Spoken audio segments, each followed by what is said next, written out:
Ever wanted to play God?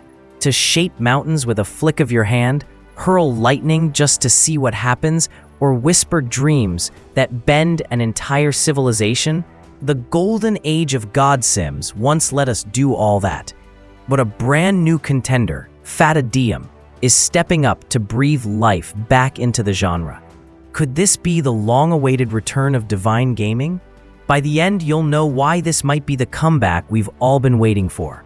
And before we dive into the heavens and the underworld, hit that subscribe button and ring the bell, so you'll be first to see every deep dive we drop on the next big games and hidden gems. Number 1. The dawn of digital divinity. Long before anyone heard of Fata Deum, the very idea of playing God exploded in 1989 with Populous. Peter Molyneux's landmark title didn't hand you soldiers or tanks. Instead, it gave you the power to sculpt the land itself. You raised hills so your followers wouldn't drown, flattened plains so they could build, and, if diplomacy failed, unleashed earthquakes and floods. The genius wasn't direct control. It was the quiet thrill of shaping destiny from a distance. Millions of copies later, a brand new genre was born. But curiosity is a powerful thing, and soon the genre's creators asked a darker question.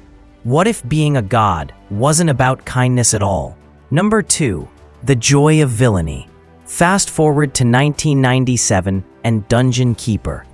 Instead of benevolent guidance, you ruled as an overlord with torture chambers, bile demons, and minions to slap into shape. Heroes foolish enough to raid your lair quickly met spikes, traps, and your gleeful cruelty. It was strategy, wrapped in wicked humor, proving that villainy could be just as captivating as virtue. And for many players, that taste of dark power was impossible to forget.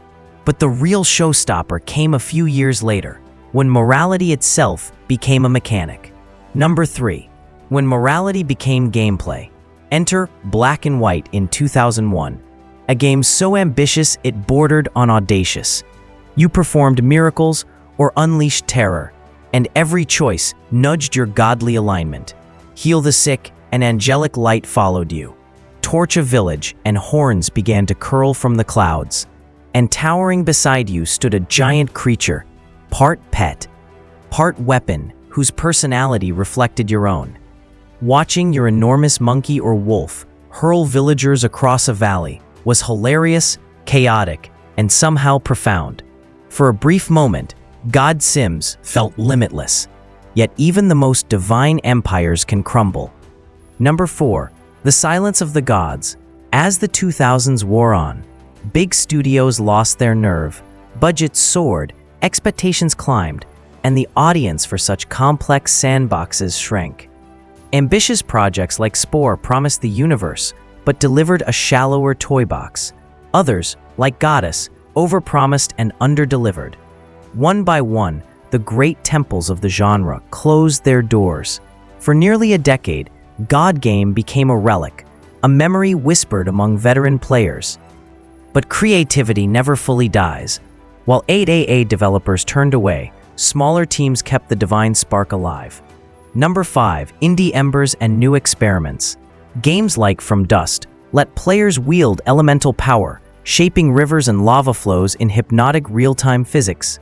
Reus handed you colossal elemental giants and asked you to balance generosity against the risk of human greed. And WorldBox turned pure chaos into entertainment. Drop meteors, spawn orcs, watch civilizations rise and burn in a sandbox of your own mischief. These titles prove the idea of godhood still fascinated players, even if the big budgets were gone. And now, right now, an ambitious newcomer wants to take the next giant leap. Number 6. The Rise of Fata Deum. Launching into early access on September 15, 2025. Fata Deum is the boldest attempt in years to bring back the true God Sim. By day, you nurture civilizations, guiding them with miracles, shaping cities, bending nature itself. By night, you invade their dreams, steering their hearts and minds while they sleep. Rival gods embody pleasure, deceit, violence, and more, ensuring that every action sparks a divine chess match. Real-time destruction physics mean your wrath leaves visible scars. Forests burn, cities crumble, oceans swallow entire provinces.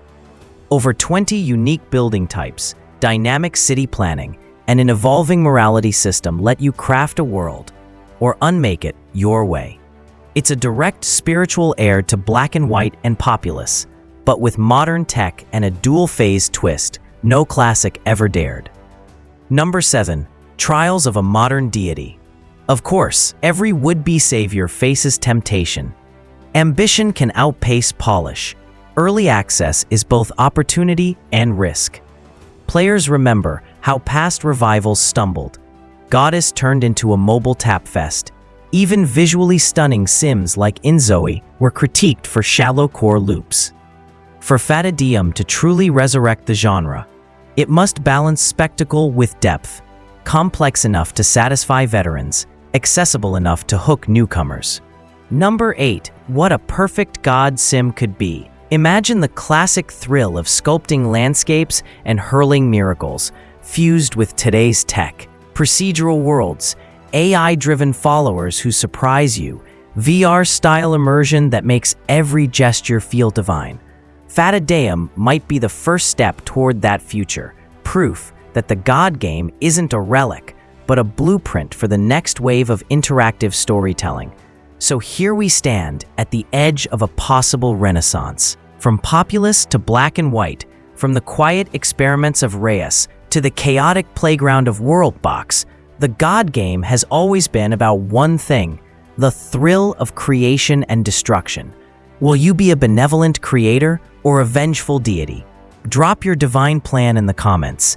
And if you're ready to witness whether Fata Deum truly revives the golden age of God sims, subscribe and hit that bell.